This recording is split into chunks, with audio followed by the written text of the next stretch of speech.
Mga tropa pips, siya nga pala yung pasahero ko, si Madam. Sabay banat ng... Hello, kailan sila ako makibot?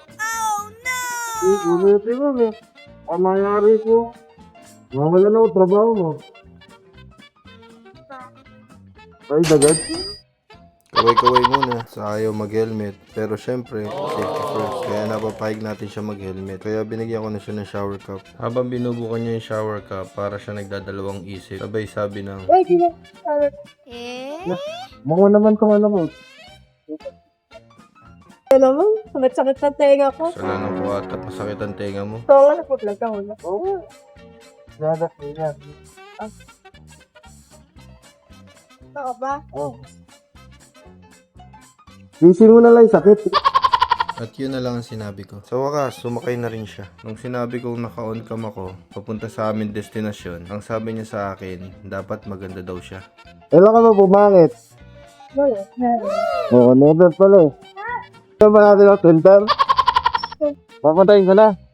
Maganda ka naman kahit walang filter. Ayun eh. Grabe ba? Wala kang ba? Meron, ikaw. Oo. Ikaw kauna-unang follower ko tsaka basher. Gawin mo naman akong hapal-hapal. Mayayari tayo niyan. Ano, nakabooking pa rin. Saan dito?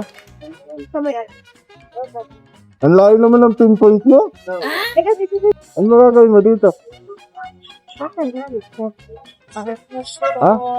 Dito sa. Mansor niyo? Ano? Shoutout to, Mansor. O, teka lang. Huwag mo na bumabay. Relax ka lang. Kanyit ka.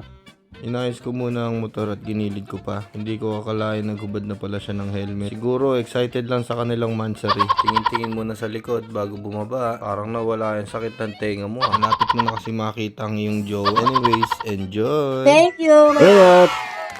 Bye-bye, guys.